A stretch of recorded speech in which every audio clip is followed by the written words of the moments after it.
mmoja ndiye watrain kama team.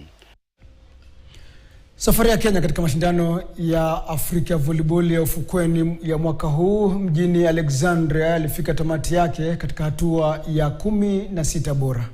Hii ni baada ya Elfas Makuto na Regan Kipchirchir kupoteza seti 2-0 za 21-15 na 21-12 dhidi ya Abdul Swad na George wa kutoka nchi ya Misri, huku Selina Gambo na Yvonne Wavinya wakishindwa seti 2-0 na Dina Yaki wa Morocco.